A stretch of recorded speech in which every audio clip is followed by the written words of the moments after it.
Ok.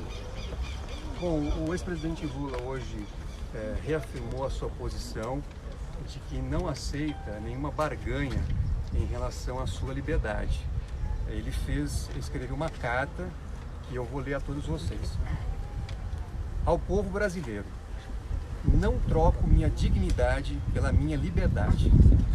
Tudo que os procuradores da Lava Jato realmente deveriam fazer é pedir desculpas ao povo brasileiro, aos milhões de desempregados, à minha família, pelo mal que fizeram à democracia, à justiça e ao país. Quero que saibam que não aceito barganhar meus direitos e minha liberdade.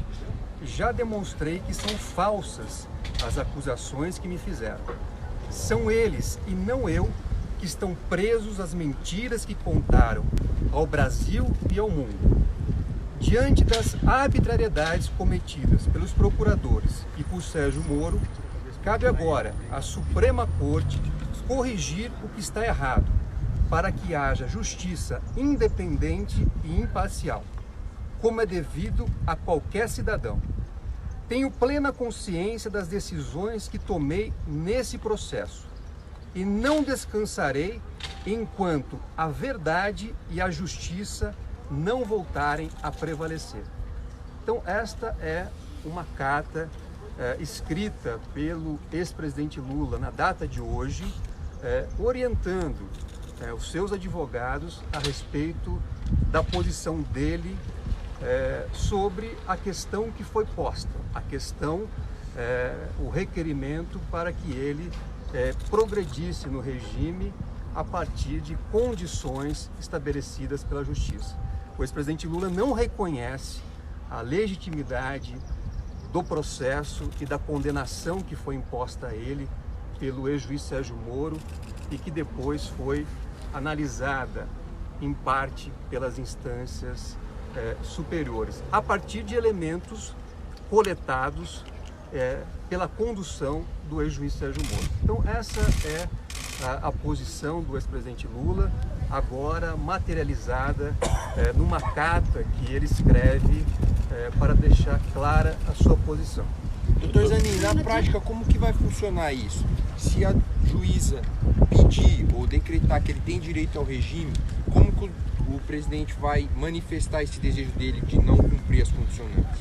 Bom, primeiro, nós ainda não recebemos nenhuma intimação da Justiça para apresentar uma manifestação sobre o requerimento feito pelos procuradores da Lava Jato. Então nós primeiro temos que aguardar esta intimação e aí, no prazo estabelecido, nós apresentaremos uma manifestação seguindo esta orientação dada pelo nosso cliente, o ex-presidente Lula. Na prática, o que o senhor vai escrever nessa manifestação?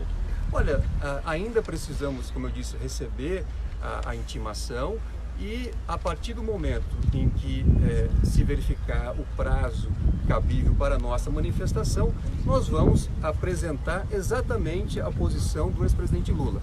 Ele não aceita qualquer condição imposta pelo Estado, o que não reconhece a legitimidade do processo que o condenou e que o trouxe ao cárcere onde ele está nesse momento. Diante dessa manifestação, ele corre algum risco, por exemplo, de regressão? Ele pode legalmente descumprir uma determinação que venha a determinar a progressão de regime dele? Olha, não se está cogitando de nenhum tipo de descumprimento, está se cogitando sim numa decisão tomada pelo ex-presidente Lula que, a partir do momento que ele não reconhece a legitimidade do processo e da condenação que foi imposta a ele, ele não está obrigado a aceitar qualquer condição do Estado. O que ele deseja, e também é aquilo que nós, como advogados, já pedimos, é que a Suprema Corte possa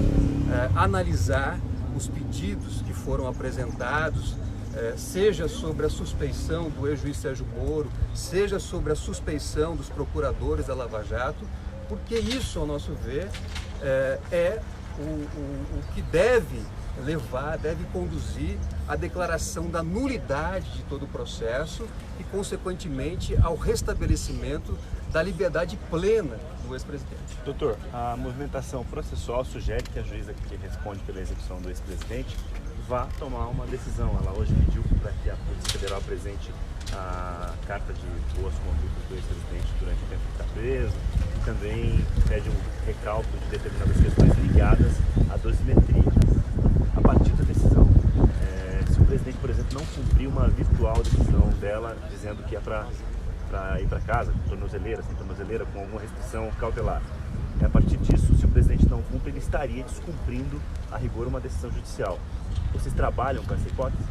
Não, eu não vejo como uma situação de descumprimento de uma decisão judicial. Como eu disse, nós ainda vamos apresentar uma manifestação. O que o ex-presidente hoje nos orientou é que, diante do caráter ilegítimo do processo, da condenação injusta que foi imposta a ele não aceita nenhuma barganha em relação a condições que eventualmente venham a ser estabelecidas pela Justiça. Esse é um direito dele. O Estado não pode impor ao jurisdicionado nenhum tipo de condição. Obrigado, pessoal. Doutor, a última. Uma eventual decisão dele por sair, por exemplo, ela tornaria sem efeito os recursos que estão à espera de julgamento em instâncias superiores? Não, de forma alguma. Aliás, nós pretendemos reiterar à Suprema Corte os pedidos que já foram apresentados. Nós temos habeas corpus pendentes de julgamento que foram protocolados desde o ano passado. Então, a nossa atuação será no sentido de reiterar à Suprema Corte o pedido para que esses habeas corpus sejam julgados e, ao nosso ver, esse é o caminho para que os processos sejam anulados porque foram conduzidos sem observância do devido processo legal. Doutor Hoje Zanin, ainda uma o questão. senhor deve fazer esse pedido ao Supremo Tribunal Federal, reforçar esses pedidos? Nós vamos, a partir dessa posição do ex-presidente Lula, tomar todas as providências jurídicas necessárias, inclusive essa reiteração à Suprema Corte para que haja o julgamento desses habeas corpus que estão pendentes. Doutor Zanin, caso o ex-presidente queira rever essa posição, os senhores estão aguardando uma decisão do STF. Vamos dizer que o STF julgue o recurso de vocês de forma contrária e o ex-presidente não tem o processo dele anulado. Ele poderia rever essa decisão dele juridicamente? Olha, agora eu topo uma condição ou isso não? Olha, isso eu acho que seria, na verdade, um exercício de futurologia. No momento, essa é a orientação do ex-presidente. Ele está reafirmando e sendo coerente com a posição que ele sempre manifestou. E nós vamos agora implementar essas orientações no campo jurídico e aguardar as respostas necessárias. Obrigado, pessoal. Obrigado. Valeu, Júlio.